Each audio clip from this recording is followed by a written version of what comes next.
Hello friends, स्वागत है आपका मेरे यूट्यूब चैनल में। हरिओम, जय श्री कृष्णा। बैसाख मास अध्याय 10। श्री शिवजी महाराज ने ब्रह्मचार्य व्रत धारण कर लिया। गंगा तट पर एक वृक्ष के नीचे तप करने लगे।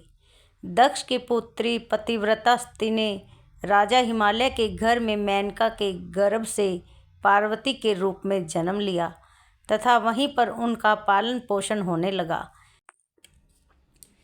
इसी समय तारकासुर नाम का एक राक्षस उत्पन्न हुआ, जिसने महातप करके ब्रह्मा जी से यह वरदान पा लिया कि वह देवता, राक्षस, नाग व मनुष्य किसी से नहीं मरेगा, परंतु रुद्र भगवान के पुत्र से तेरी मृत्यु होगी। राक्षस ने सोचा कि जब शिवजी के स्त्री ही नहीं है तो पुत्र कहाँ से होगा, फिर मृत्यु भी कैसे हो सकेगी। इस कारण कह दिया कि तथास्तु। ऐसा वर पाकर तारकासुर ने सबको दुख देना आरंभ कर दिया। देवताओं को अपना दास बना लिया और देवांगनों को दासी। इस प्रकार जब देवता अत्यंत दुखी हो गए तो वह ब्रह्मा जी के पास पहुँचे। ब्रह्मा जी ने उनके दुख को सुनकर कहा कि वर देते समय हमने उस राक्षस को कहा था कि उसकी मृत्यु शिवजी के पुत्र से होगी, अतः सिवाय रुद्र के पुत्र उसकी मृत्यु और किसी भी उपाय से ना होगी। शिवजी की स्त्री सती ने दक्ष के यज्ञ में अपने प्राण त्याग दिए थे।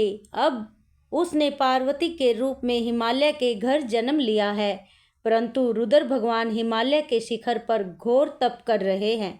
सो ऐसा उपाय करना चाहिए जिससे रुद्र का पार्वती जी के साथ पाणी ग्रहण हो जाए। तब सब देवताओं ने इंद्र सहित अमरावतीपुरी में जाकर गुरु बृहस्पति देव जी से सलाह ली और फिर इंद्र ने अपने कार्य की सिद्धि के लिए नारद तथा कामदेव को बुलाया और उनसे कहा कि वह हिमालय के घर जाकर उनको समझाए कि पहले जन्म में दक्ष की पुत्री श्री शिवजी की पत्नी अब पार्वती के रूप में तुम्हारी पुत्री हुई है। सती के वियोग में श्री महादेव जी तुम्हारे शिखर पर तप कर रहे हैं, इसलिए तुम अपनी कन्या का विवाह उनसे कर दो। जिससे वहां जाकर उनकी सेवा कर सके वही उसके पति होंगे।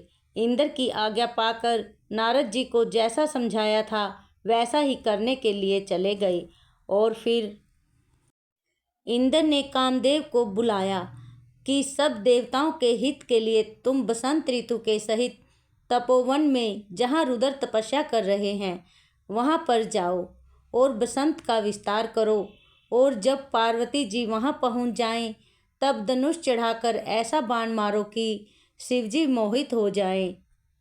उनका संगम होने पर सब कार्य अवश्य पूर्ण हो जाएंगे।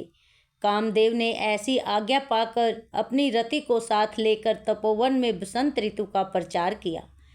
एक समय श्री महादेव जी के पास उनकी सेवा करने के लिए पार्वती जी बैठी हुई थी कि तभी कामदेव ने पीछे की तरफ से वृक्ष की ओट में होकर शिवजी को बाण मारा तो शिवजी का मन चलायमान हो गया।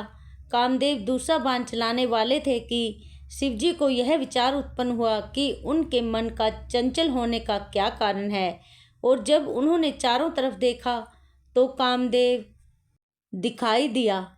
क्रोध से अपने मस्तक से तीसरा नेत्र खोला तो उसमें से ऐसी अग्नि उत्पन्न हुई जिससे सारा संसार भयभीत हो गया और उस अग्नि से धनुष सहित कामदेव भस्म हो गया। बसंत और रति भी भयभीत होकर भाग गए तथा पार्वती जी भी एक और डर कर दूर जा खड़ी हुई।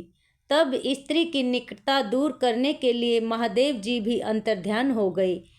हित को सिद्ध करने वाले देवताओं का कार्य सफल न हुआ, किंतु उल्टा अनर्थ हुआ। जो कोई साधुओं से दुष्टता करता है उसके साथ ऐसा ही होता है।